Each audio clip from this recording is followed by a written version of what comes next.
Lil Baby, Young Dirk, Quavo, all y'all niggas. Do not be caught slipping out here. And don't let them videotape that. Do not get knocked out. And niggas pop all that shit, make y'all prepared for what's about to happen. I already heard Offset got knocked out by who goons was that? Who was that? That was recently. I'm asking you about the person that got knocked out. Yeah. That's what y'all was talking about before. Offset got knocked out by Lil Baby Crew. I think it was Lil Baby Crew. Offset got knocked out. No, you said that Beans or whatever from. Beans. So the fence is clear, because when you see guilt, the Quakers did. My niggas run down. What are you talking about?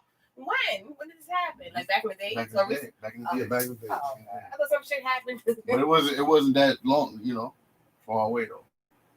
Not from when he was hot. A little bit after. But still, you can't come back. That's why he never made no more songs after. That's a fact. That's a fact. You can't find that. Everything you say is out the window. Yeah. That's not supposed to happen. To come back. Yeah. PitMonster said it best. That's not supposed to happen to a rapper, bitch. Yeah.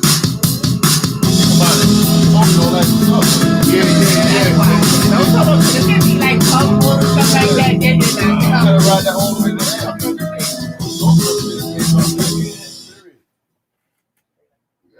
Grab Mucinex Night Shift to fight your symptoms and get back to your rhythm. Feel the power. Beat the symptoms fast. And y'all already know the temperature, man. Bars on 95, man. Bars on 85, man. Number one hip hop show in Connecticut. I don't even gotta talk much about this. You already know what time it is. I got one of the top heavy bar spitters in the planet next to me. So we're gonna get right into it, man. It's C's, boy. AB, what up?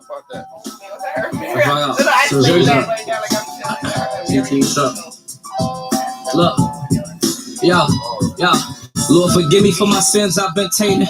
All them late nights, me and them walls got acquainted. Basquiat with the hammer, plenty pictures I done painted. Them judge read the charges, shit, mama nearly fainted. My hood been alright, them bricks like the Navy in the kitchen, whipping gravy, try and get it for the baby. That's 23 and 1, window blocked so I can't see the sun. Push-ups 100 down all the way to 1. Just caught another case like I ain't just beat a gun. Somebody on the phone tripping, she won't let him see his son. Go ahead with your shit, go ahead with your list. And niggas that you think hard, me and them no mix. But everybody begging though, everybody riding out of state, screaming out blocks, we be sliding. Good on your welcome home if you wasn't screaming free me. Mine on the mill behind that wall, hold up, free me. Tinted Impalas, we probably pile up for the mission. Lord, I know I'm contradicted, but I'm praying that we hit him. Wasn't thinking about his mother before we got him, but we get him. Pray my mama don't never gotta identify a victim. We rap those things. Get some clients if they're trapped on bling. My daughter asking what them tattoos mean. Shit, first you feel sad and you feel mad. In the mirror like, what if she want a nigga like her dad? So I've been trying to chill, I've been focused on the bag. I'm sorry if this ain't the type of shit to make you dad. Nice to that sound, don't know I'm coming home or not.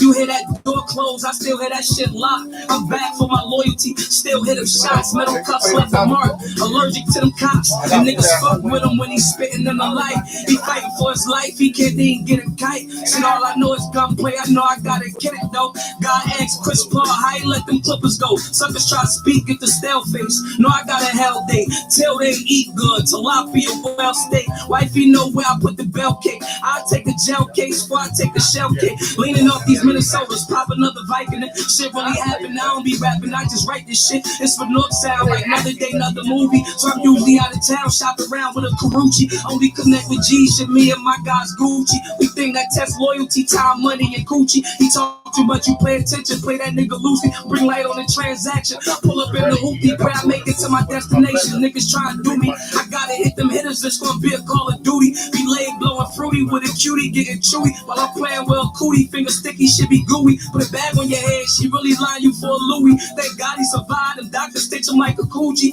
Outside lurking, they wonder why I be tripping. Shit, suitcase stuff, he was in them streets tripping. You know, suitcase trip, never mind that. Cops put the pressure, niggas asking where they sign at. First day home, I grabbed it, where you find that? Cop new watch, just can't get the time back. Sickening, thought a nigga never get to spit again. Mama keeps saying pray for my mama. I don't think he listening. Why should he now? I be like a reaper with that hoodie down. Tell cuz hit the lights. Let me out. Pull around work time. I might make a movie if you let me know the designer. We can't put in work in Louis or Giuseppe. Too wild. That's why they ain't open to sign me. They only red bottoms cause I stepped over the body. I die for this goon gang. Ride with these grips out. Think we eat Chinese food and chopsticks out. Keep the work at what's the name crib. Shit brick house. Cuz took the wrong pill. Fuck around and tripped out. Almost rapped about the body. Nigga got a slip mouth. Went and caught another bed. Baby mama dipped out. Like the sticky up and you burn it. Old head said if you don't know it then you learn it. Work like opening doors. Get the key, turn it. Upgrade the side bitch status, man, she earned it. Been practicing patience. Few dead faces in the basement. Relationship. Episode of the Sankofa Pan-African series, we'll be celebrating the life of the legendary Mansa Musa. How y'all doing tonight? Musa Keita the First. The history of Mansa Musa really permeates knowledge concerning African history for the common observer. He's one of the most known kings in African history. Even though my series usually focuses on unique events outside of the continent, I thought I'd make an exception for the wealthy Mandinka ruler.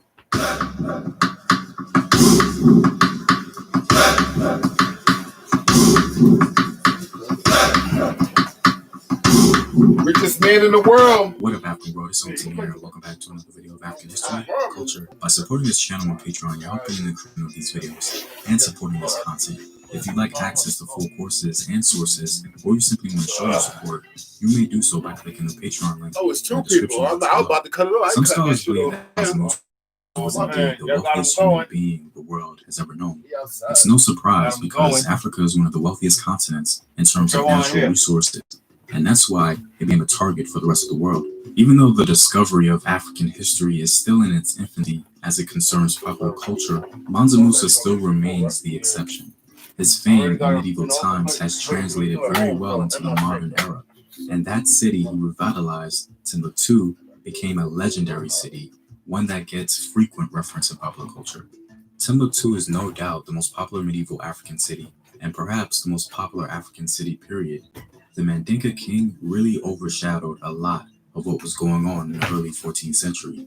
His reign began in 1312 and ended in 1337. So let's talk about what else was happening in Africa during that time. Now, a lot was actually going on in and around 1300 during the life of Mansa Musa, and just 12 years before he came to the throne. In North Africa, the Moroccan city of Sijamasa was said to be in its final stages of flourishing, perhaps a perfect segue into the dominance of Timbuktu. For almost 1,000 years, trade moved over routes from the Nile all the way to the city of Sijamasa. Sijamasa became a major economic center as a result of the trans-Saharan trade that expanded into other goods well beyond the trade in gold and salt. According to an account by Ibn Hakal, Sijamasa grew in economic power. The Wagadu Empire took a direct route across the desert, but because of the harsh conditions, this route was abandoned. Instead, caravans passed through the Maghreb to Sijamasa and then headed south across the Sahara. In West Africa, during the life of Mansa Musa, the Wolof people began to migrate into the area of present-day Senegal and Gambia and established the Wolof Empire around 1300.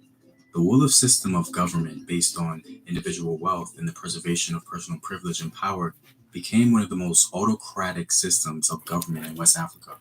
Hereditary griots sang the praise history of the people from generation to generation. In northern Nigeria, Islam began to take more precedence among the Hausa people. In the 1300s, Muslim missionaries from Mali are said to have advanced Islam into the Hausa states, and following conversion in West Africa, the upper classes of Hausa became Muslim, perhaps to benefit more from their trading relationships. In Eastern Africa, a very important political event began to take form in Ethiopia. When Yakuna Amlak, the founder of the Abyssinian Empire, died in 1285, his son Yagba Seyon took over and reigned until 1294. However, there were many power struggles among his descendants during the period following his reign. Because of this family fighting, a new rule was introduced in 1300. The reigning emperor and his son were to be held in a mountaintop prison. This prison was almost impossible to reach, and it was closely guarded by soldiers were loyal to the king.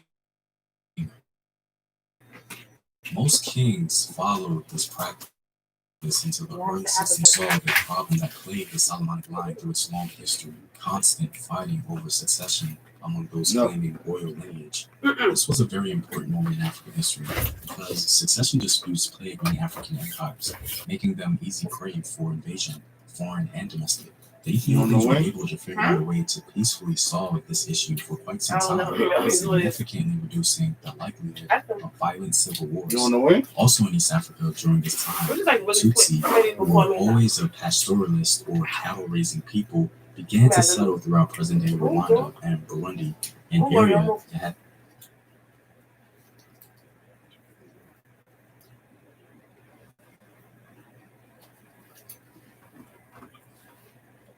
Ooh.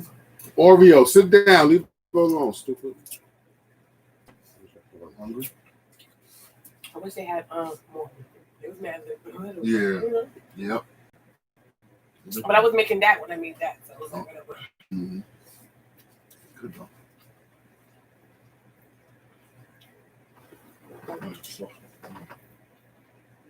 Damn bacon. There we go. Yo, why is the camera on me? I didn't realize I was yo, I'm mad. What? It's not on you? Yes, it is. I'm busting down my chicken wings. Yo, this is an invasion prophecy. You are. What I mean? You don't allow. No, but I'm thinking it's one y'all. Yeah. That's why I sat there, not to be in the camera. What up, African world? It's Home Team here, and welcome back to another video of African history, culture, and worldview.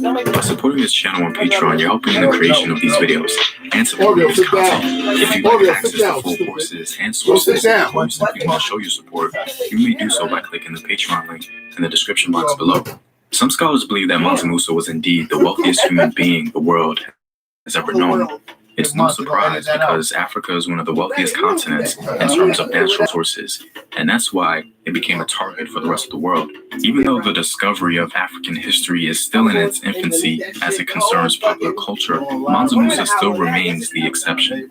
His fame in medieval times has translated very well into the modern era, and that city he revitalized, Timbuktu, became a legendary city, one that gets frequent reference in popular culture.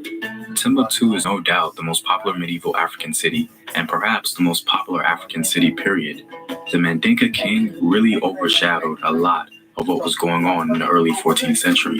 His reign began in 1312 and ended in 1337. Now, a lot was actually going on in and around 1300 during the life of Mansa Musa, and just 12 years before he came to the throne. In North Africa, the Moroccan city of Sijomasa was said to be in its final stages of flourishing, perhaps a perfect segue into the dominance of Timbuktu.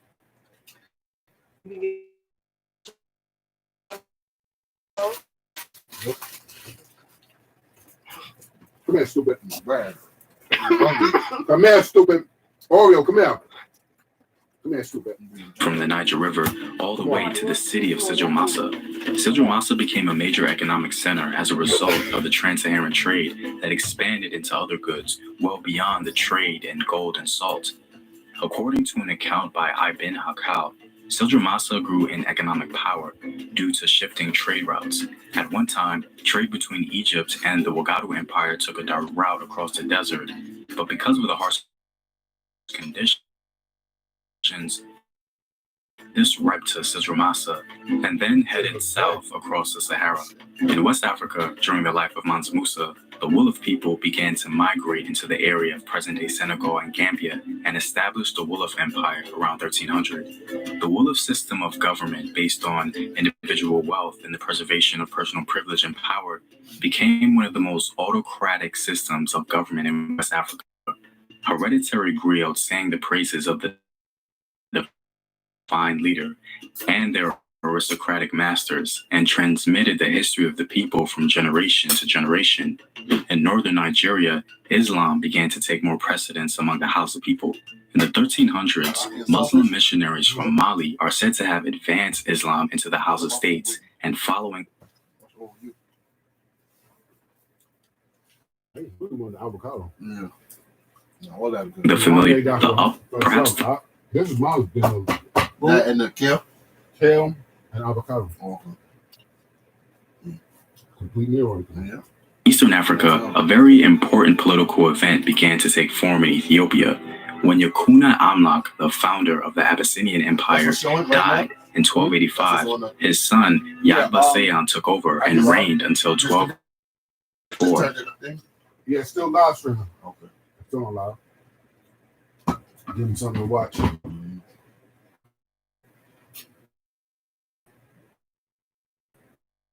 Educational Mansa Musa. He was the richest man in the world or some shit. Yeah. The richest nigga ever.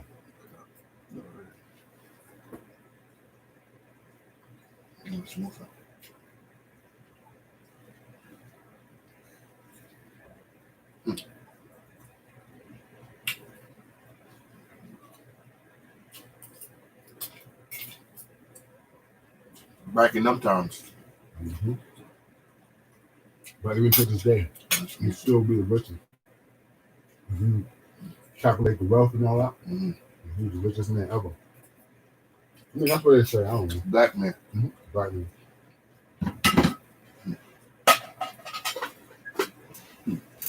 European niggas want to get at that nigga, bro. Say it again? European niggas want to get at that nigga. He was fucking up niggas' economies and all that coming through. That's crazy. You gotta get rid of him. Yep. However, there were many power struggles among his descendants during the period following his reign.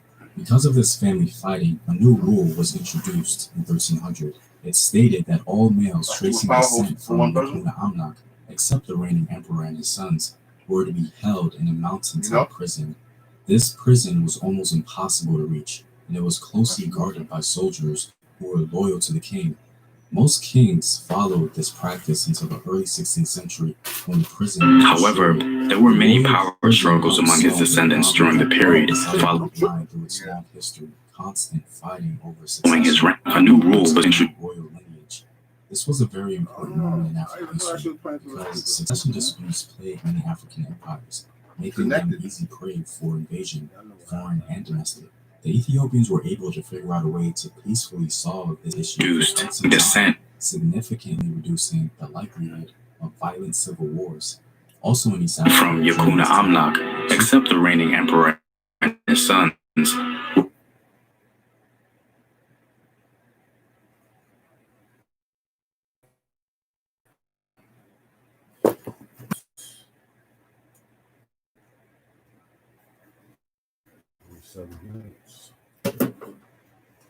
Only 7 minutes. That's crazy.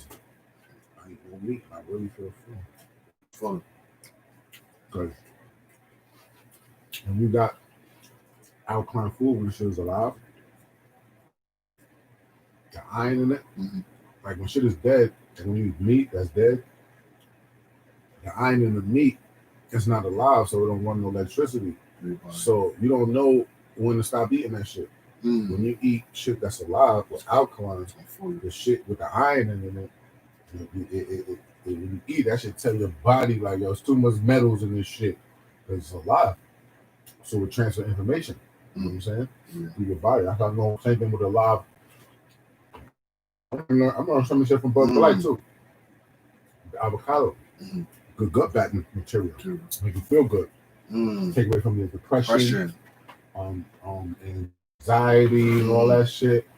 Like you worried about your daughter and stressing, you might make a wrong decision. Take a few avocado, it'll make you feel better. It'll make you think.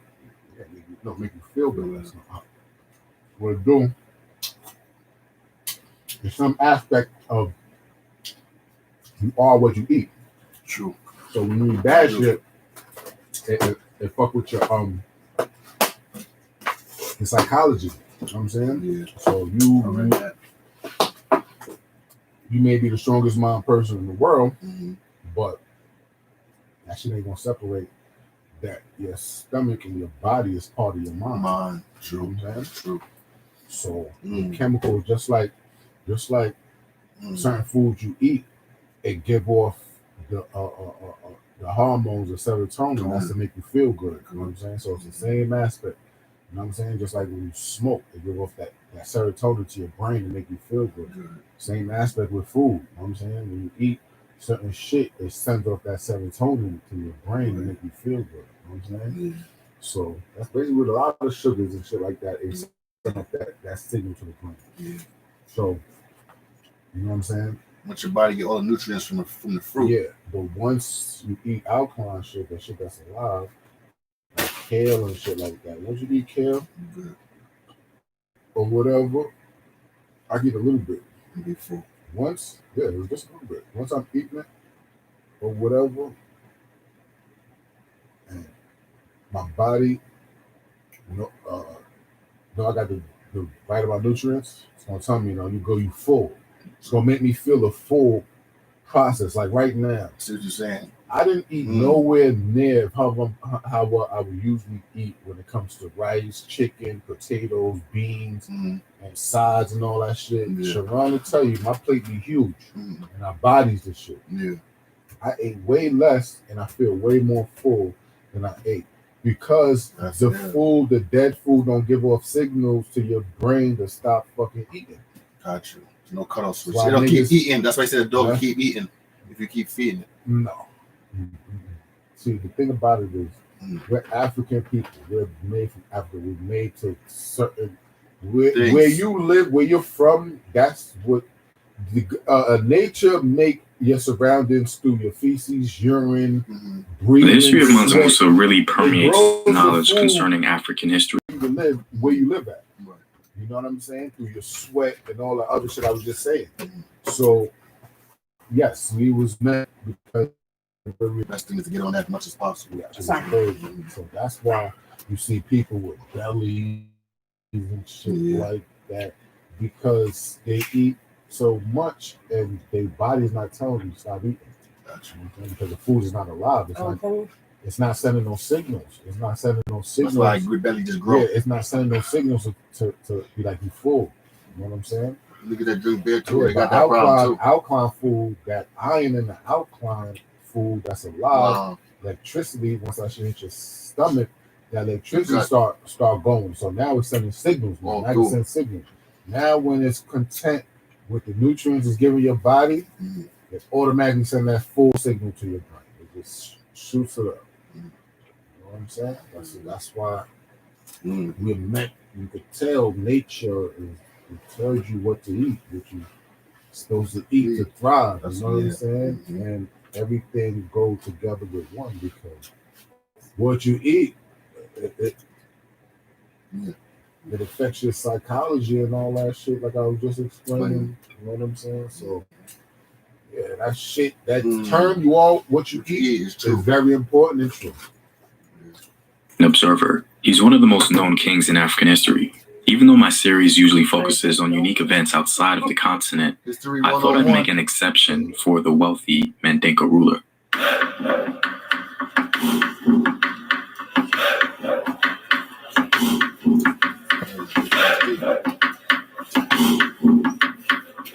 What up, African world? It's home team here, and welcome back to another video of African history, culture, and worldview. By supporting this channel on Patreon, you're helping in the creation of these videos and supporting this content. If you'd like access to full courses and sources, or you simply want to show your support, you may do so by clicking the Patreon link.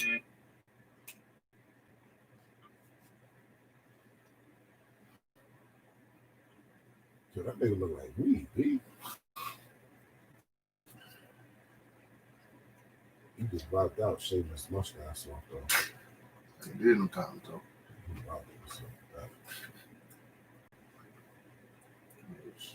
Yo, man, some move, so don't do that no more. Back then, though. Good.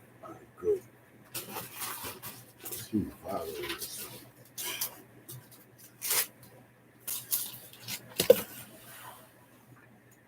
Came outside. That's the other money I got. You really ain't son. That nigga look a little flagrant though, man. How was the niggas acting back in them times? That's crazy.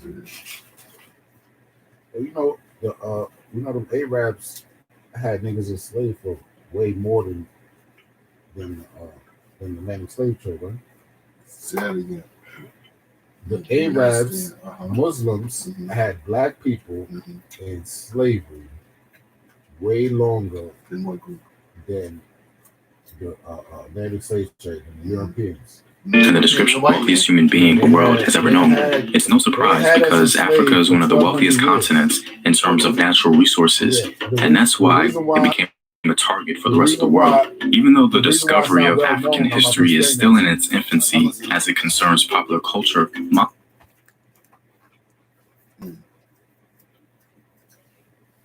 About to explain. History 101, y'all. Y'all listen up. All right, history 101.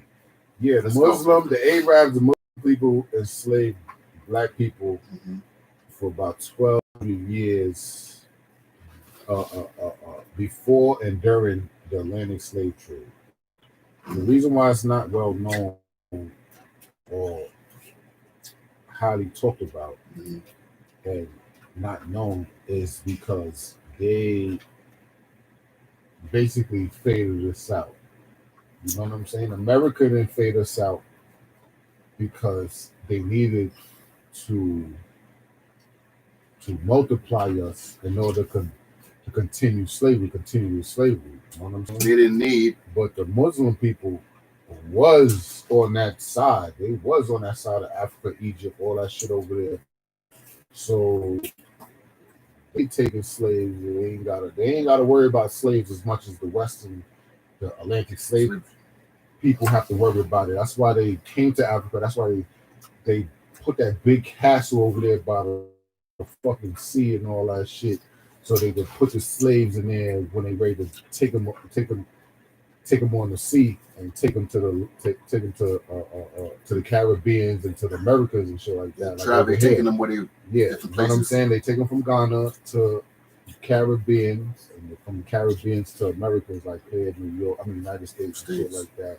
They're traveling, dropping them off different. But the Muslims, they was enslaving niggas. They was buying slaves way before the Europeans even came over here. They was buying slaves from the Africans and enslaving them. And the reason why the Muslims it's not like America is because these Arab niggas was on some bullshit. They was taking the black niggas and double castrating. You know what I'm saying? So they couldn't have kids. They was making eunuchs. You know what I'm saying? To protect the Muslim princes and kings, women from the other people in the castle and shit like that. That's what they was using them for. Yeah, they made them into concubines to protect the women from other people in the castle. And basically, he was protecting the king's women. The king and the prince's women was doing them niggas dirty. Now, they was doing them niggas dirty no matter what they made them niggas do. So they was turning these niggas into eunuchs, all the black niggas into eunuchs, but they didn't want them niggas populating and becoming strong and taking over. So they castrate the men, take the women, and rape them and shit like that. They'll have offspring, but you gotta understand this is black area. This is not like the western side where a white man will rape a black woman and the child will be castrated and still be a slave. It wasn't like that. On that side, they castrated these niggas so they didn't have to worry about these niggas. But you gotta remember it's on that side. So these niggas, the Muslim people was like, semi-black too. They was probably a little further from the equator, so it was a little lighter, but they wasn't white. They was still black. So when they rape the women or whatever, and this and that, the kids will just blend in. Exactly. That was a process. So that's why you don't see no inherit slaves in the Muslim. You don't hear about it. Nobody didn't even hear about that. Because they castrated these niggas. You never hear that. They do these niggas dirty. And they first, like I said, they had them enslaved or whatever. For whatever reason, they was doing the eunuchs like that. So whatever reason, they didn't want these niggas to build up or get powerful, whatever the situation was with these slaves. Fair. It was fair. They started started doing it to every slave. So that's why. That's horrible. Yes. Stuff. I'm like, damn, I don't want to go with them niggas. Take me on that shit to America. And you know, and I heard that the niggas, because what happened was is that in Africa, it was different tribes. So when the tribes would go to war and win the war, they would enslave the other tribes. So that's how what happened to that's how the Europeans was coming over here buying the slaves. They were selling it for merchandise to the Europeans, but to the black people, they was just people we done conquered and shit like that. And, you know what I'm saying? Even though they conquered them, they still had way back then they had a morality. That's how the Europeans was able to come over here and buy the slaves. Because if they didn't have no morals, they'd have tortured these niggas. Yeah, they would. We had morals even back then in slavery times or whatever. It's the white man that came and they violated everything. But like you said, the other one is the worst. No, Muslim niggas, they violated. But what I'm saying is the Europeans came over here and took our humanity. That's what you're saying. When they was warned in Africa and they conquered and enslaved the other tribe, they still didn't take their humanity, because guess what? When they enslaved the other tribe, they was still letting them live as family and shit like that. They didn't separate their family. They didn't rape their women and shit like that and all that. No, they just fucking took them, put them somewhere, and fed them. They was living like regular people. They was growing their own shit. They just couldn't leave. They had them on a leash. Yeah, they just couldn't leave where they put them. Gotcha. That's it. Until the Europeans started coming and they started trading them, because they was property to the Africans, because they had captured them, and you understand what I'm saying? They was property. Yeah. So, but even back then, they didn't understand what the Europeans was going to do to these people. They just looked at them as property. You saying the black people were stupid to what was going on in them, what was happening? Yeah, they wasn't. It's not that they were stupid. You got to understand. Know that back then, the concept of back then. They didn't know they was enslaving the process with what was taking place to them. No, it's not that they didn't know what about the enslavement and all that. But what it is, what I'm saying is, these kings, because it wasn't the whole a community of Africans that did it. It was the tribe leaders that sold the people to the Europeans or whatever. But what I'm saying is, these people that owned the tribe, the kings and whoever ran the tribes who sold the people into slavery, what I'm saying is that's why they turned the doors around and made it the door of return now, is because at that time, these people that owned the tribes didn't know what the future was. They was just selling these people for product, because you got to understand, they still had a humanity to them with them. Even way back then, how they was treating their own slaves. So they not in their psyche contemplating that these people is gonna be evil minds and be like a whole that's what I want to get at right there. They didn't that's what I'm saying. They didn't understand what was about that. It was got you. They didn't know I was gonna be here talking to you about this shit today. Right. You know what I'm saying? Ask the question I want to know. Yeah, they didn't know that. You know what I'm saying? So they just thought they just sold some niggas to go work for some people and whatever. They probably even thought the king probably thought they was gonna come back. Got you. Gonna ball them for a little while and bring them back.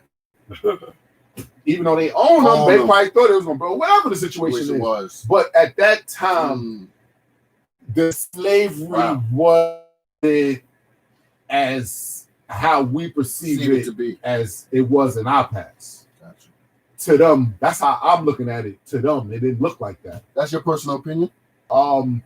That's my outlook on my research of history. You know what I'm saying? And it's proven behind the Muslims buying slaves, see what they did to them. So you understand? Yeah, the Africans didn't know these people was going to do that to these people. You think I don't give a fuck, they conquered. You gotta think there's a bunch of different tribes in Africa. So, do you think humanity people, these niggas is fighting with fucking sticks and fucking bow and arrows? Free livelihood, okay. Yeah, with bow and arrows. And you never heard and no type of historical reference about an African tribe, community, people destroy another African tribe. So you understand what I'm saying? You heard about Africans enslaving other Africans. You heard about many different Africans. You heard about Africans fighting in wars. You heard about different tribes selling their enemies to the different Europeans coming with their boats to buy Africans to bring them to the Americas to build up the Americas and shit like that. But you ain't never heard no type of hit. I never heard it. I'm talking about me personally. I never heard it. I did a lot of research. I never heard Africans plundering like how white people do and back in Greek and all these shits. These niggas go conquer some shit. Oh no, them niggas is gone. Them niggas is not there no more. When Greek or these Greek Romans or these people go conquer shit, it's not there no more. They're wiping it out. So wiping it out. And then after that, they're coming back with like 7 slaves. Either they done conquered a vision of 2,000 people. So that should tell you how we was and how they was. You know what I'm saying? I can give you the scientific analogy. How we get to that point? Where they're cold and we're hot, so we're warm. We're good. When did they get to that point where they took over?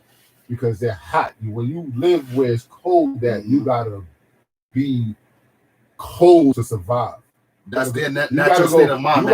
You gotta go kill a fucking animal. Right. You gotta kill your neighbor in order to survive. My question is, that's when it's cold. You gotta be conniving. So they have to have a killer mentality to survive in that area. Gotta be by nature. You gotta your animalistic mentality automatically tap in when it's cold. Period, because it's not no survival period. That's exactly your no comfortable. You tap into the animalistic mode, survival. Back to survival. Okay. So warm creatures now. Yo, history lesson, y'all. Warm creatures now. Look at it. Mm-hmm. Warm creatures, they got their food right there. Plant go right there, eat it. They don't have no problems. They don't have no stress. They don't have no worries. Yes, these African people didn't have worries, didn't have stress. They got everything they need. And the most fulfilling as far as eating and all that shit. So anytime you ever ate anything good and make you feel good, make you feel powerful. So you saying that was they was doing that every day, every meal on the regular. I see what you're saying. They had a whole different state of mind of being as a people. Yes, and that's how they got taken advantage of. This is where nature, yes, because they was good people. It's of course. I mean, I see where you're going. If you live a life of not knowing evil and bad and this and that, and you live your life in a peaceful manner. Yes, it don't mean that you weak. It don't mean that you're stupid. But if it never came around you, how would you know about it? That's a fact. So if you conduct yourself a certain type of way, you're right, and something new come around, that's like all these new music, and that shit is new to me. Like Pop Smoke and all that shit. Pop Smoke, that type of genre and shit wasn't going on back in the days and shit like that. So, yeah, it's new to me. I have to adjust. I gotta move accordingly. So niggas got new dances. We move differently now. So it's same aspect. You know, if you don't know, you only gonna know how to handle it. But once it happened, then of course that's where time is now. That's where we at now. You understand? And I'm starting to realize that time is like, first of all, there's no such thing as time. I learned that there's no such thing as time. But now I'm starting to realize that my psyche of time is wrong. Like, 100 years ain't that far away. Like, that shit was like yesterday, really, when you really think about it. So when you talk about history 100 years, that shit ain't really that far away. So guess what? Malcolm X was just right here. I agree. But it's mentality. Yes. And Martin Luther King. just right here. All Our these people that parents. we look to and idolize, and they put in our history books and give them holidays and shit like that. Yeah, they was just here. Right here. So understand that we ain't too far from whatever you learned about the situations about our society, the United States. Yeah, this shit is fucked up. So just pay attention. Pay attention. Oreo, if you don't shut up, you kick your fucking ass. Right. Yeah, so that's That's about heavy. it. That's heavy. That's about Muslims is the ones that started it. Yeah, they was That's- slavery. that's But don't get it wrong. for me. But don't get it wrong. Like when they information. came to America, when the slaves came to America, don't get me wrong. White people treat them niggas dirty. The Like Muslims? white people take Yeah. Thank you. even get on a boat in Africa. Mhm. They branded you first. Before you Before they put you Mhm. in the cells, Mhm. before you get on the boat, they put you in a cell below a church. Bunch of people Mhm. before they put them on the ship for the ship sail to the Americas. Okay. Thank you. Yes, Mhm. where you're gonna be stacked on a ship. It's gonna be like 1,000 y'all, and you ain't gonna be able to Shackled move up, on shackled the ship. up, yeah, Shackled up shackled on the up. ship. Let's go. Horrible. Because I did the research on that shit. It's horrible. We in the court, we immigrants, contenders. And yeah, they was doing niggas dirty too. Mhm. They was doing niggas dirty too. Yeah, they was branding them Mhm. before they even got on the boat. Whoa. Yes. Yeah. Then Property. that fucking ride used to get so crazy Some people died on because it. because Someone died understand. I told you we ain't soft, we black. Yeah, niggas was round. So- Niggas was round because you gotta I was understand. about to ask you that. Sometimes they was capturing people because it started getting real. Crazy. It started becoming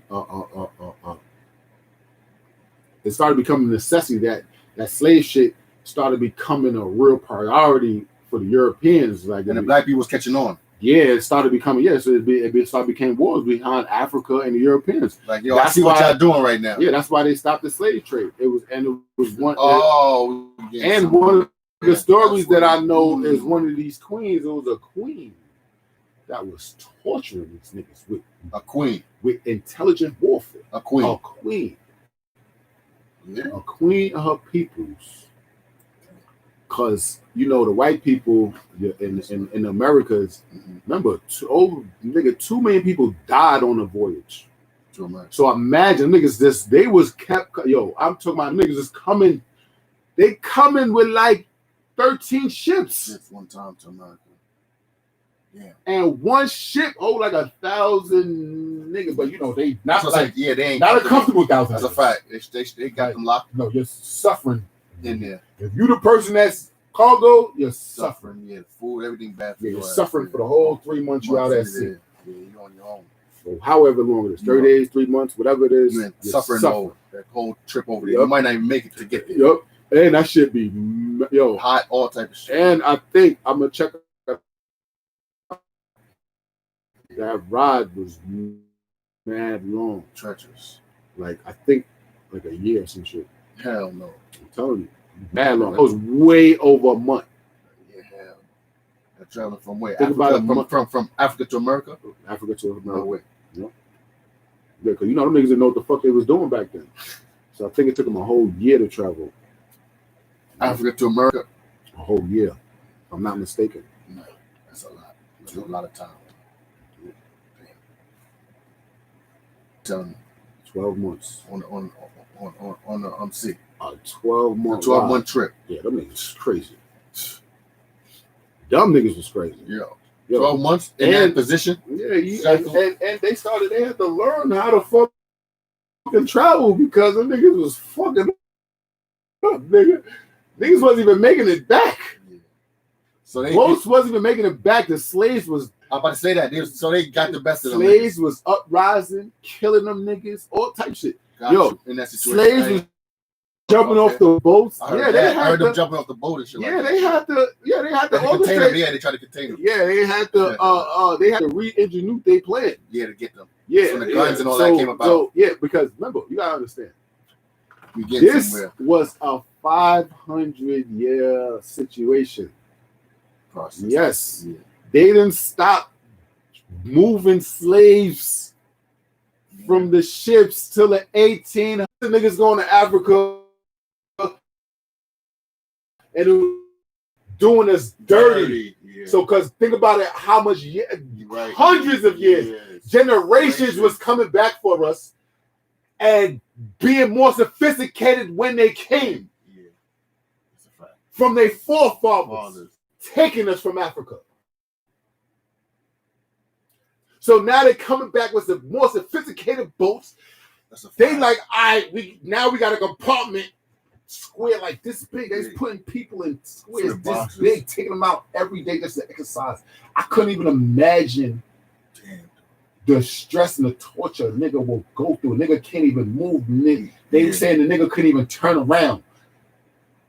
You're in that one position. Sleep, shit, and piss. Right there. Where you at, you don't move. The only time you move is when they take you out for your hour or so of exercise, and the only reason why they take you out is because they don't want you to die. That's the only reason. The only reason why they take you out, because they don't want you to die. They know for sure you're gonna die, but keep you in this position. They believe you don't even have to have it. They believe you have they throw you overboard. Off rip. You out of here. Yep. You need the most healthiest niggas over here. Yep. And they trying to keep you alive because they cutting costs with the food and all this other shit. They just cut. Yeah, they feed the niggas. This should barely keep a nigga alive. Leave the water, they barely just to keep you alive. This shit deep. Yeah, shit is crazy. And them niggas is ruthless for a long, long time. And they came over here and we started incorporating their ways.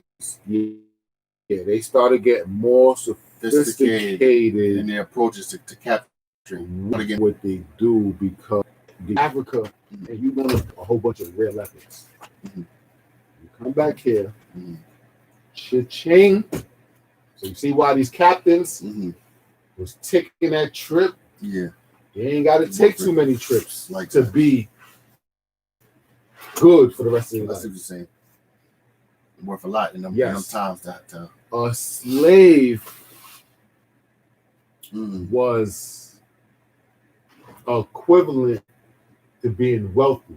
So instead of that more than you have, okay. So I'm gonna give you understanding about back.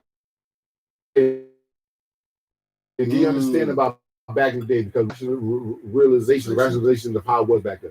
For you as a white man to have a slave, it will be like, for right now, for us as people would be like, she's a millionaire. So you get it?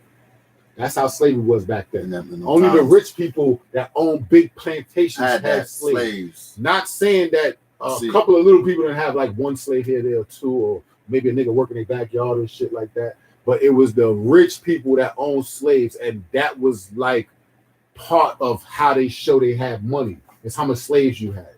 You know what I'm saying? And it's on, and all that shit is on paper too. Like as far as money, like I own such and such slave, this and that, and same thing with selling. It was a legal thing at them times. Legal slavery was legal. We was property. We was property, and we served a specific. Let me see that. Yeah, they should. Yeah, it was. And we was property. Shit was fucking horrible, and yeah, you get to see like how serious it was. You know what I'm saying? It was like the worst times in that point. What they went through to now. Yes. And still be around. What we had to endure. Yes. To make it to this point we are right now. Yes. This shit was crazy. Yeah, but yeah. What did that do for us generations? Put it like this. If we wasn't valuable, go ahead. The amount of people that would have died on that middle passage would have probably been double. It would have probably been 4 million. Yeah. But it's just because we was more valuable alive than dead. At that point in them times. Yes. That's the reason why It wasn't It much wasn't more. 4 million people that died. Got you. Yes, y'all served the purpose. That's why we taking y'all. Yes. And that's why I told you they started being more sophisticated and keeping people alive because now it wasn't uprising, it wasn't making it. It was getting sick because they was leaving us our own feces. Before they even put us in separate sections, niggas just next to each other, pissing and sitting on each other. Niggas can't move. Nigga can't roll. Nigga can't do nothing. And after that, once you get too bad, I don't give a fuck what happened and who got you and what's name. Your brain get crazy. It's gonna snap for survival. It's gonna get you out of that situation. You're not gonna care about nothing, nigga. You're gonna get to that point in life. You're gonna snap. You're gonna snap. You're gonna go crazy. So once that must happen in them circumstances. Yes, think about this. That's heavy. Now you got an atmosphere. I'm telling you, mad slave ships that was all of them supposed to be like that all at one time. Then, if that's the case, it's not reported ones. I'm telling you about. I'm talking about reported ones where the slaves uprise and tortured these niggas. Yeah, they got tortured the whole. Yeah, what nigga? It was one crew of slaves. Them niggas rolled the shit and set up They done set up on the Americans, set up their own shit, and they prospered a little bit. From killing the people, of killing the slaves, slave owners. Slave ship. Oh shit!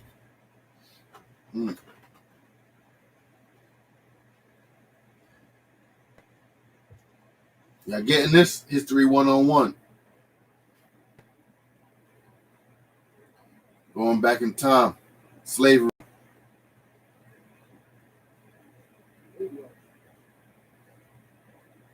You got anything to share about slavery in them times? Put it in the comments.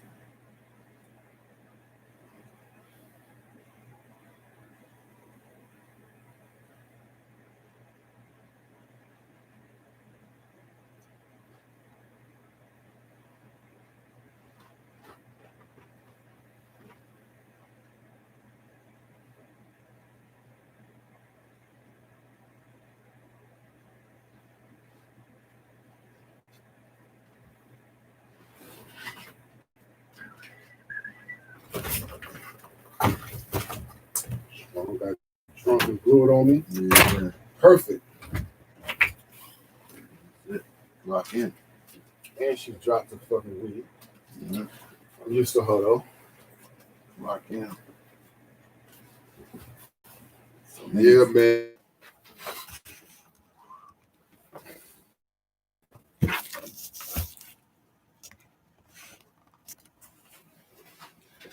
Yeah, so basically though,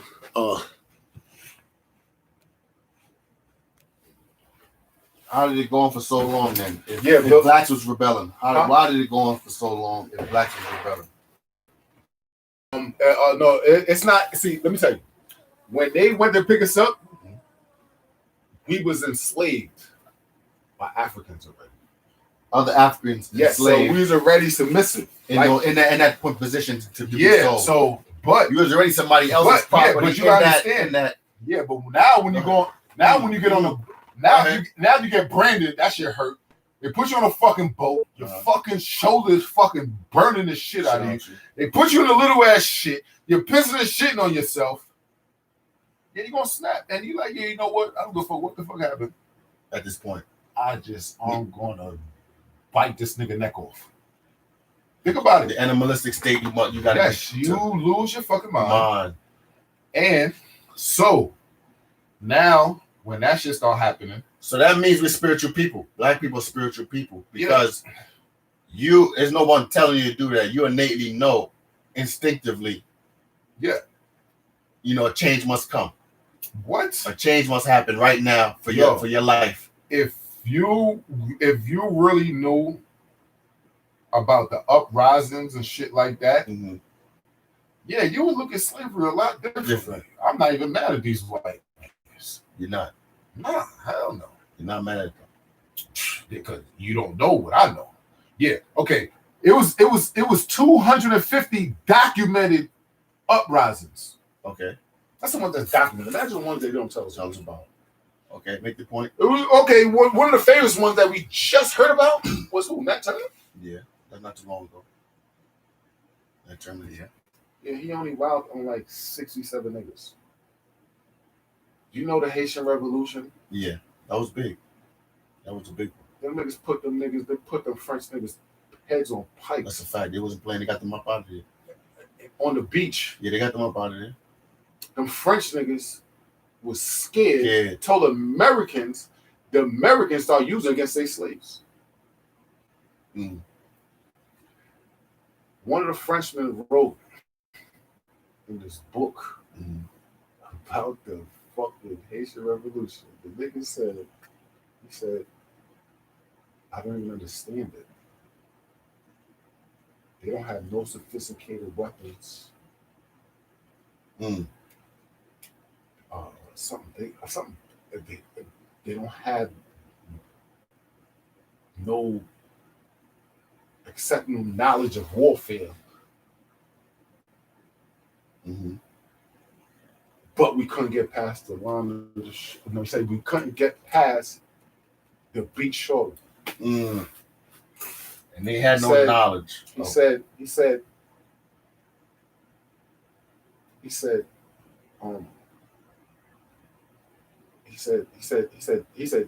they hearts wouldn't let us with our weapons past the shoreline. So that means they got a certain energy and aura about them that was just unstoppable at that point. It was unstoppable at that point. He said to the death. He said they had no weapons. No sophisticated weapons. No sophisticated weapons.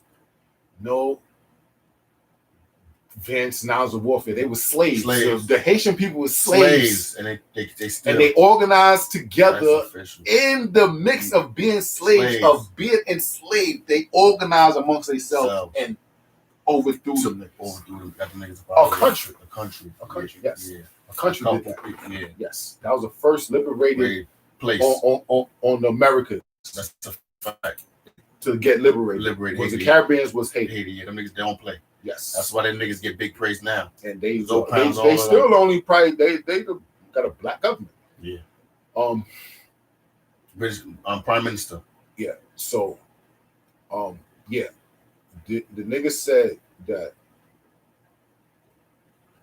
these niggas, that's heavy. French was so Haitians is about that. He said something about they was so ferocious.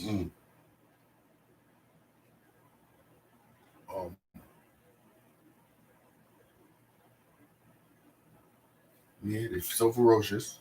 He said something about it was like they were so ferocious they couldn't set up to get us set up. That's why they couldn't get past the shoreline, because they couldn't set up. They couldn't. They wouldn't strike them. To strike. The Haitian people was so fucking smart. Was so determined. They didn't care. They didn't care about nothing. They had all them people had one mind. That's why they couldn't beat them niggas. All of them had the same. Nigga, at that point, we're gonna kill you. That's a fact. You come on this island, we're gonna kill you. That's a fact. Nigga, this is how they got rid of them. That's a fact. Nigga, if you wasn't this, they kill you. That's a fact. You know how much white people they was killing during that same revolution on the island? Yeah, they getting up out of here. Them niggas started hiding. The slave owners was started. We're getting ready. There's no talking. We're not. Them niggas started hiding. The shit happened so fast. Only know they gotta hide. They can't be seen by no black people. Person. How the fuck we just telling y'all what to do, and all of a sudden I cannot even see one of y'all.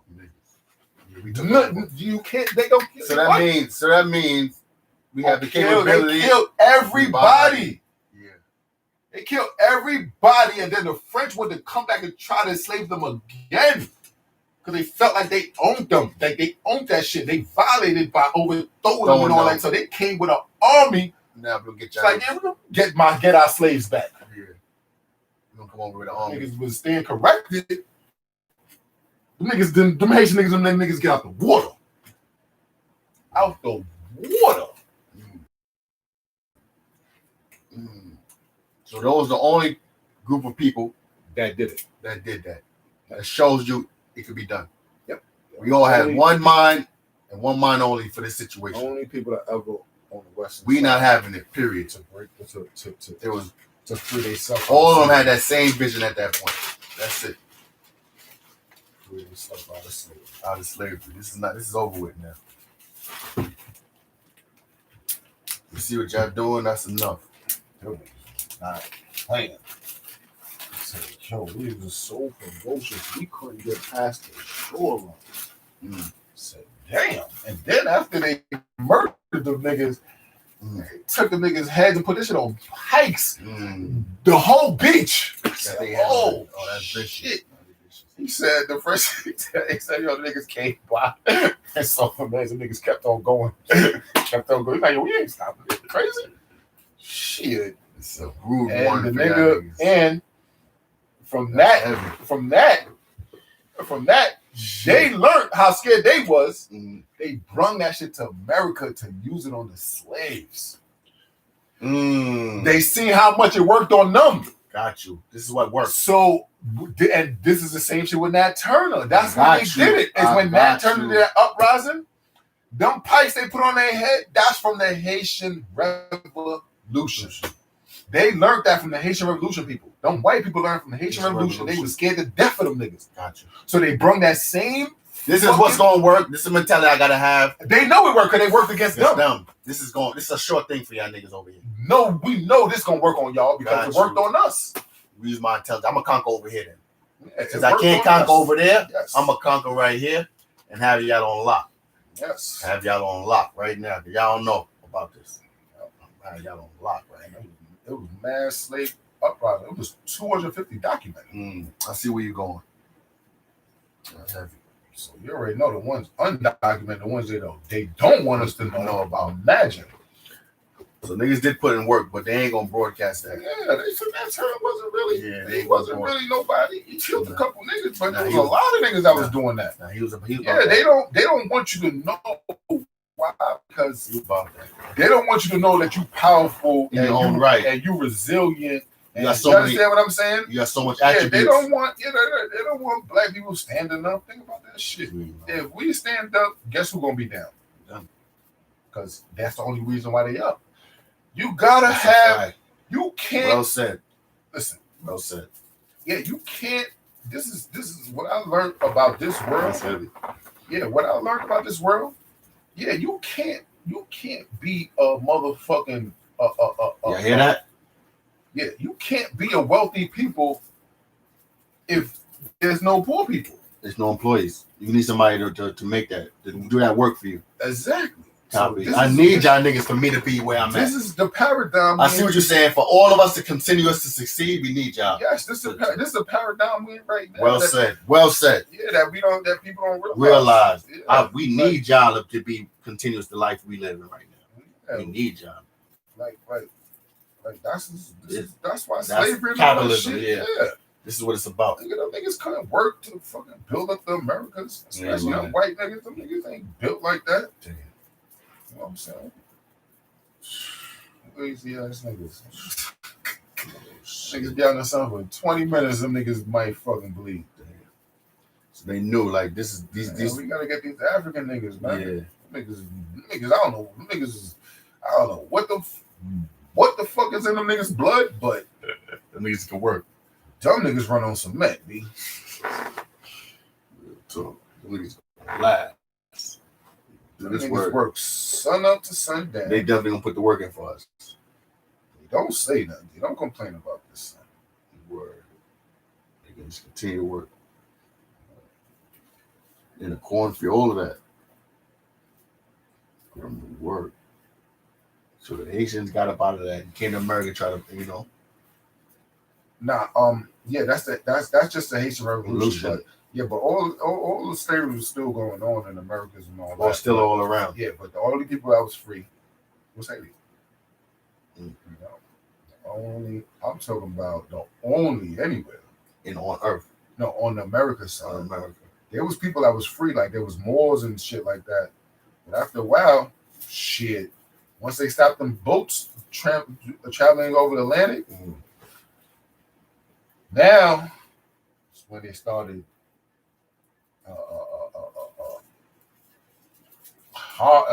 what's that shit? They started growing humans now. They started breeding us now. Yeah, that's when they started breathing us. Y'all big business now. You know what I'm saying? They have one buck, one nigga. That's what they call me up. And you're pregnant all the women. Yeah. You know, the white people don't give a fuck. Yeah, they don't give a fuck. We just really took it to the extreme. We're gonna produce y'all right over here. We ain't gonna keep going back over there getting. Yeah, they don't care what man instead of making it versatile and they just want their property. Yeah, they just want property. Yeah, that's an investment. A big investment. The more y'all I got, the more money I'm gonna be rich. I'm gonna be working for me in my house, living with me and growing y'all up. Yeah, that's how they back then. That's how they decided wealth. It wasn't like yeah, no, I was just saying, it ain't like, yo, he got $1 million or he got $2 million. No, he got 10 slaves, he got 7 slaves. Yeah, that's how that shit went. Yeah, that's how they calculated niggas' money. Yeah. That whole value right there. Yeah, your value was worth on how many slaves you had. Dead serious. So basically, it's like a car now. Mm-hmm. It's like if you got a car now, you know, some rich people, they got mad cars. Yeah. You saw some people around here, you know, they got a car, whatever, but they ain't got mad cars. True. Like that. That's true. That's the sign of his wealth. Yeah, but that's how we was. We was like cars back then. You see how expensive a car is, right? So you think you traveling to motherfucking Africa, you gonna bring back 108 cars, 200 cars. Mm-hmm. What you see? You starting to see it now? And that's why them captains was on it like that. I don't give a fuck how long that shit take. You come back with 300 cars, 400 cars. Yeah, it was worth it. And one car. It's good. One slave. You have one slave, you're considered wealthy. Yeah. There's a bunch of people in America, especially on Northside, that's outside, not the southern side where they got the fucking the cotton and all that shit. South. And yeah, that's the side. That's where it was bad at. That's the South. That's where when they restarted, niggas migrated over here to New York, to Harlem and shit like that. That's what they said. And Chicago and all these other places, because that's where the shit is bad at. Yeah. That's where they took the people who be enslaved to work in the fields and stuff like that. Yep. Yeah, that's hard. That's a hard labor right there. Yeah, that's slavery. That's slavery for your ass. Slavery in New York, you might have to put your fucking own coat on and shit like that. You might have to be a doorman. Got you. You a slavery in the South, yeah, for real. Nigga, your hands gonna be bleeding. Your foot gonna have blisters. That type of shit. You problems, nigga. Yes, that non-stop heat, nigga. Yeah, that type of party. Yeah, you nigga making sure you working. Yeah, that type of party. You work from sun up to sun. You hustling for them, G. Yes. You the yield, nigga. Milking, nigga. Yeah, so they know exactly that shit is some money, and that's how back then. That's how they measured their wealth. That's how they built their wealth. Yes, and they just transferred to money. Yes, it's with the slaves. Like, you know what I'm saying? Like, what it was like a real lot of people with no slaves. Like, it was like, you know, it was regulars like, too. Like, yeah, like too. a regular. Like, it's like okay. Put it like this. Okay. You see how it's a lot of people with slaves too. So you got to understand the concept. It's like you got to look at things how you look at America today. Rich and poor. Yes. So let's look at America today. Mm-hmm. We're talking about cars. Mm-hmm. Slaves use cars. Cars with slaves. So that's how we're going to put it. Mm-hmm. No more cars now. There's no cars here. It's only slaves. The cars is the slaves. Now, think about it. Look at us. I got a car. You got a car. This nigga got a car. But look, there's a couple people that don't got a car that take the bus. Right. So you understand? Yeah. The difference. You know what I'm saying? It's just how it was back then. Like, everybody didn't have slaves. Like, you know. Some people had them, some people didn't. Yes, rich people had a lot of them. There we go. Had them and had a lot of them to work was on. Yeah. That's the plantation. Amazon. The plantation is that's a fact. It's it's a bunch of y'all right here. That's a fact. Walmart working at this plantation. That's a fact. Yeah, and it's just like in the hood. Like, and I give you, instead of food, I give you a couple dollars. Yeah, instead of the food, a couple people. It's like a couple dollars. Out of one of the richest on the million. A couple people got caught, but a couple people don't. A lot of people don't. True. You know what I'm saying? True. You know what I'm saying? So they've been had the mastermind to take over. To take over. And we didn't catch on fast enough and stick together in that process of that transition. No, I mean, like I said, like in them times. None of this shit is out. It's like, you know, life is just life. That's why I'm starting to look at it now. Like, because like I said, back then you could tell now from what I've seen is that, you know, the people in Ghana, like, they regret that shit. Okay. And it's not, they definitely didn't do it, but they feel bad behind their ancestors, they chiefs. They went from in the past of what they did. So they feel bad and they turned the door around, the door of return now. Because that was the last door the slaves was leaving when they left Africa, was in Ghana. And that shit was like a big thing. You know what I'm saying? It's like a big thing. So when he got there or whatever, you know what I'm saying? He went through the doors and shit. You know what I'm saying? Everything was all good. But, you know, it's like, just lost my train of thought. But basically, man, just slavery was crazy. That shit was crazy. We went through a lot. Yes. To get to still be in existence. Yep. Yeah, we definitely the strongest people. That's a fact. No other people in history been through what we've been through.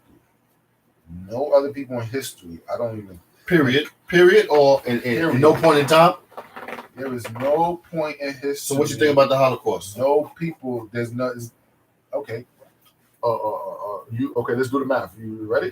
Go ahead. Do the math. Okay. What's the most the Holocaust could have took? Oh, you see, I won already. It's a lot of. I won already. It's a lot of motherfuckers. We got 1,200 years of the Muslim of the Arab slavery trade. Okay. 1,200 years. Yeah. Well. So we're not even gonna do the Atlantic slave trade. Okay. So you want to talk about these Jewish people? Yeah. I don't even want to talk about them. Okay. They're not even worth talking about. Gotcha. That little skit they did. Yeah. That shit ain't nothing. Nothing.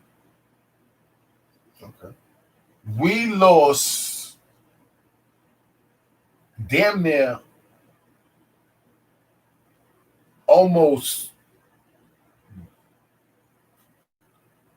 close to 85% of all the people you lost just on the travel in the water.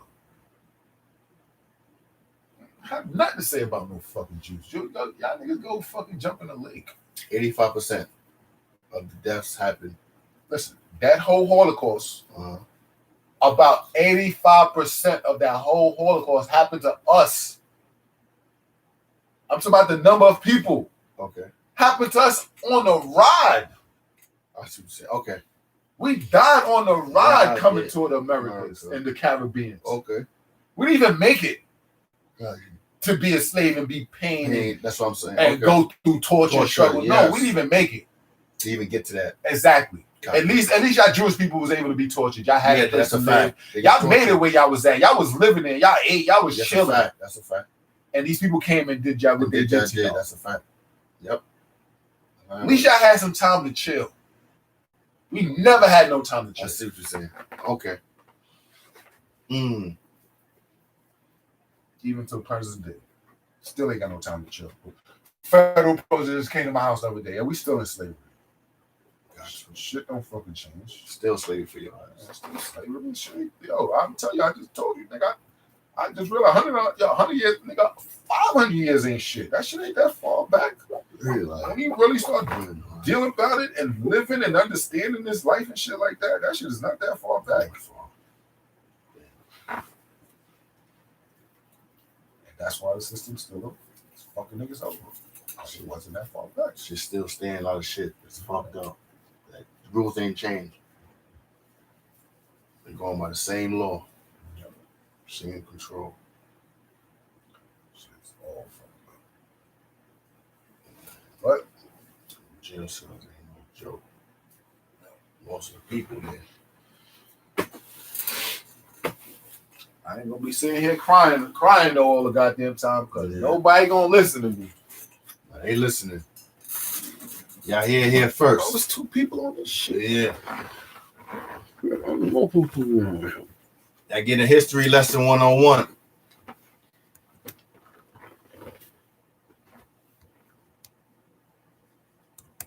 What's good, y'all? How y'all doing out there?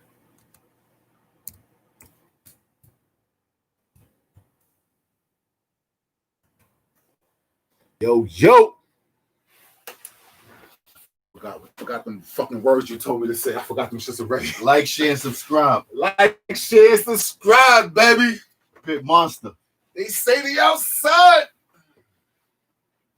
Let's go. 2 hours, that's good. I'm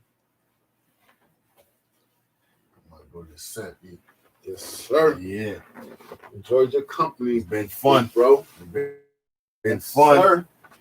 Built my little live stream, little 6 hours. I went to sleep, took a nap. I ate. Hell yeah. They say the outside. That's what they say. You done went through all emotions. That's what they say. I'll live it though. Yeah, my brother would tell you. We outside. We're really outside. Real talk 101. The whole 6 hours, this whole 2 hours, we was outside. Dead serious. It's just a little comfortable. No. It's a little comfortable outside, but we're outside. We outside, but inside. Yeah. We're outside, but we're inside. We're inside, but we're outside. Yes. Okay. I guess. Yeah. Makes sense. Mm-hmm. Yeah, my brother leave. I'm gonna take y'all. Probably watch a little bit of shit with y'all. We gonna learn. We're gonna continue to learn. I ain't gonna go say. I'm gonna do another 6 with y'all. Oh shit. Okay, I'm out. You got it. Nigga in the second win right now. Nigga got a second win. Do another 6. I got 2 people with me. Why not? Damn. Motivation, baby. See what y'all done did? Motivating them. Let's get it. I got 2 people with me. Why not? Mm-hmm. And hopefully y'all learn something. That's it. We talk a little shit here and there. I'm gonna watch. I'm gonna watch. Roll Hopefully, something. I seen people PitMonster, baby, that started up before, back in the days, with this shit. And from what I seen when they first started to where they at, they improved a whole lot. So if this is where I'm starting from, I'm doing real good. Yes, sir. Hustle and motivate. Mm-hmm. Yes, sir. It's a great time to be alive.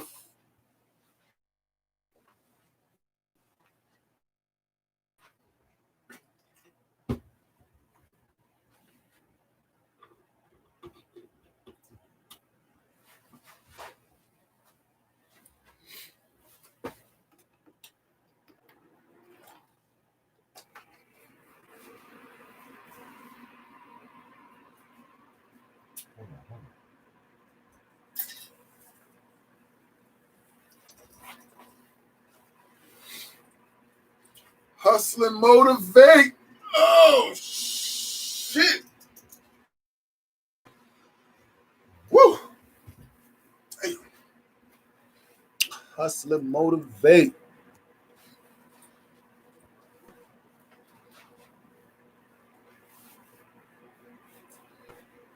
Watch some TV, Oreo. It's getting cold in here. What the fuck? God damn it. Damn it, man. Damn it. Damn it, Oreo. It's cold. Hustle and motivate. Woo.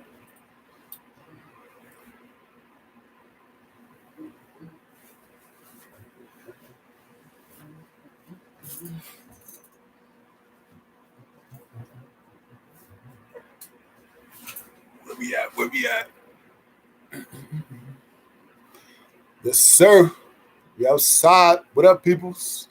I don't know who that is, but what's popping? Look at Oreo. Oreo took a seat. Oreo took a seat in the chair. You know what I'm saying? Oreo, we G-Macking today.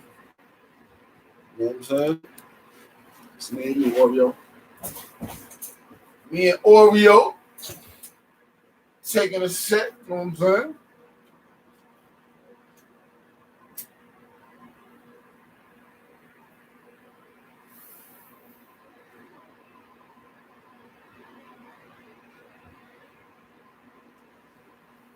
Yeah. I try not to, but my shit is so fucking natural. Shit is bad. Been like this for so fucking long.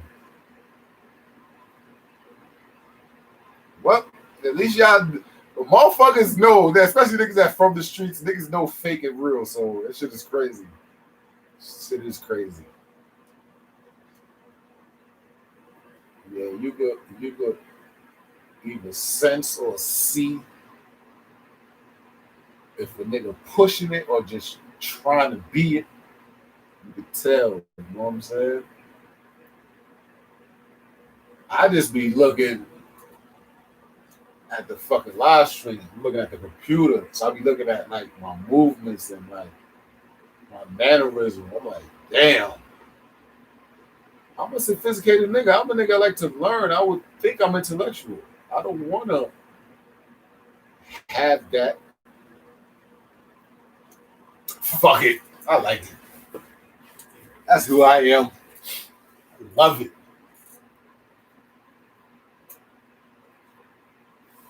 They say they outside. They say they alive. Oh, learn me something.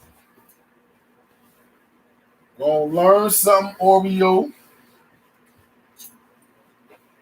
Oreo, where I put the remote at? I got it. Oh.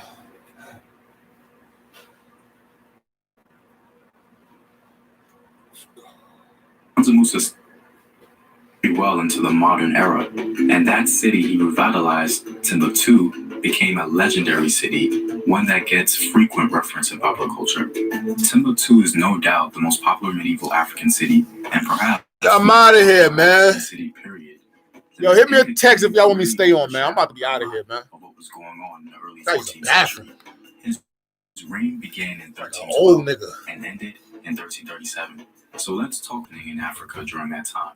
Now, a lot was actually going on in and around 1300 during the life of Mansa Musa, and just 12 years before he came to the throne.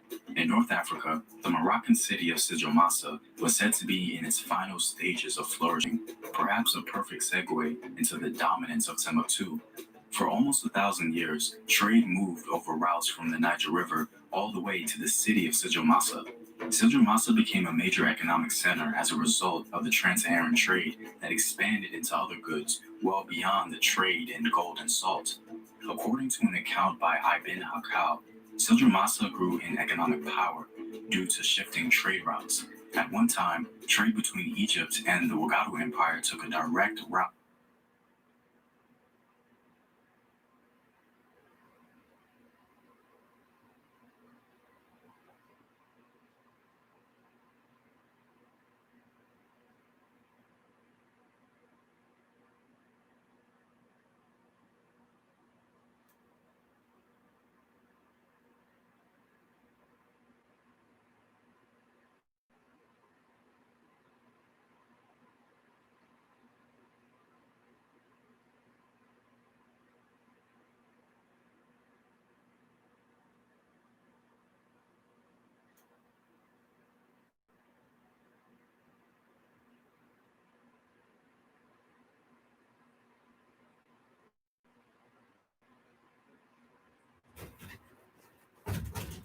Across the desert, but because of the harsh conditions, this route was abandoned. Instead, caravans passed through the Maghreb to Sijomassa and then headed south across the Sahara. In West Africa, during the life of Mansa Musa, the Wolof people began to migrate into the area of present-day Senegal and Gambia and established the Wolof Empire around 1300. The Wolof system of government, based on individual wealth and the preservation of personal privilege and power, became one of the most autocratic systems of government in West Africa. Hereditary griots sang the praises of the divine leader and their aristocratic masters and transmitted the history of the people from generation to generation. In northern Nigeria, Islam began to take more precedence among the Hausa people.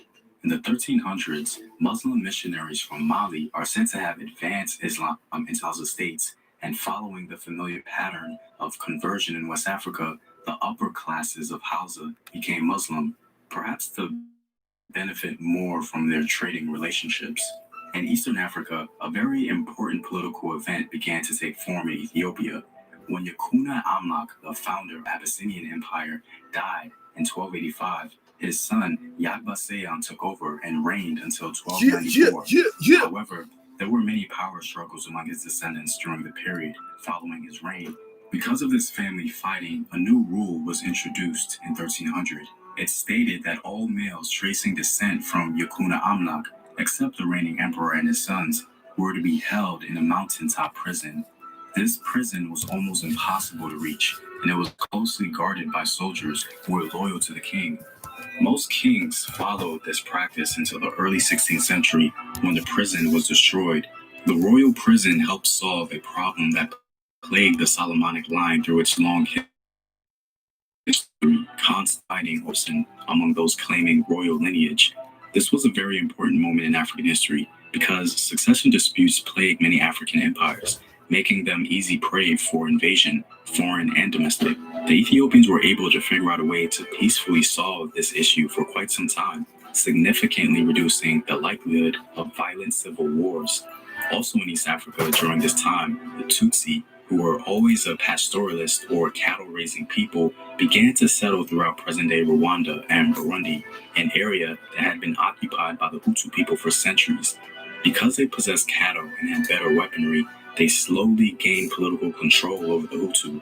The Mwami was at the top of the Tutsi political, economic, and social pyramid, presiding as king in Tutsi society.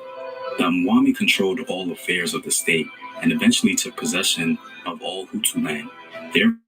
Therefore, a contractual relationship called the Ubuhake was formed between the Hutu and the Tutsi. Under this system, many Hutu people became indentured servants in exchange for the use of Tutsi land and cattle. This feudal system was so strong that it remained intact for quite some time. In Zambia, an economically complex society had evolved by 1300. Excavations at Ngombe Elede, an archaeological site near the Kafu and Zambezi rivers, uncovered distinct class differences among burial practices. Ngombe Elede is thought to have been a small commercial state or principality whose chief item of trade was salt. Some of those individuals buried, presumably the nobles, had elaborate jewelry incorporating gold, glass beads, and seashells. These would have had to have come through trade from as far away as Zimbabwe and the east coast of Africa.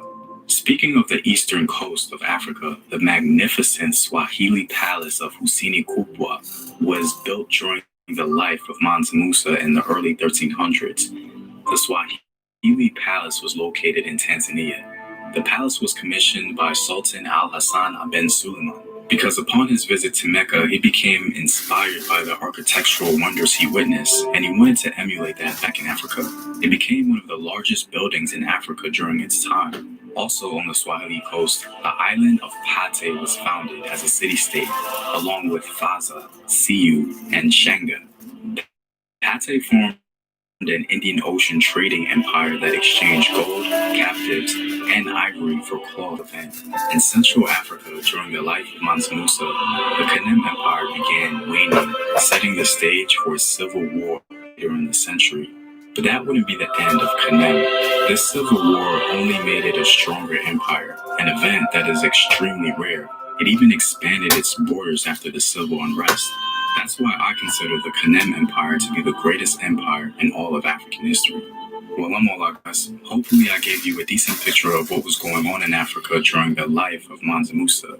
If you like these videos and want to help in its continued production, consider supporting the home team on patreon.com. The link is in the description box below. Know thyself. Remember your ancestors. Peace.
What up, African Royals Home Team here, and I'm back at it with another video of African history, culture, and worldview. By supporting this channel on Patreon, you're helping the create. If you'd like access to full courses and sources, or you simply want to show your support, you may do so by clicking the Patreon link in the description box below. King Cetshwayo came to the Zulu throne in 1873. Cetshwayo was a very intelligent political force, as well as an able military commander. He overcame many opponents on his way to power. His father, Mpande, had seized the Zulu throne from Cetshwayo's uncle, Dingane. The elder of two sons, Cetshwayo had been declared Mpandi's heir at a very early age. However, his father underwent a change of heart, and during the 1850s began showing favor to his younger son, Umbulazi. Eventually, this led to a civil war in which the forces was supported by the British from their neighboring colony of Natal. In 1856, he was defeated and killed, leaving Cetshwayo the heir to the throne. From 1857 until 1872, Cetshwayo was effectively the king of Zululand, with his father holding the throne in name only. During this period, Cetshwayo faced frequent incursions by the Boers, who were intent upon pushing into Zululand from the Transvaal region. Cetshwayo responded by attempting to establish a diplomatic link with the British, who, interested in dominating Southern Africa themselves, were intent on reducing Boer power. Thus, Cetshwayo had reason to be optimistic when the British annexed the Boer South African Republic in April 1877. Cetshwayo's optimism was short-lived, however, for Britain clearly saw a strong independence. Began a campaign to discredit Cetshwayo, and just when his warriors raided Zulu opponents in Natal. In response, the British authorities issued Cetshwayo an ultimatum that they knew he would reject. The ultimatum was to hand over the raiders, pay substantial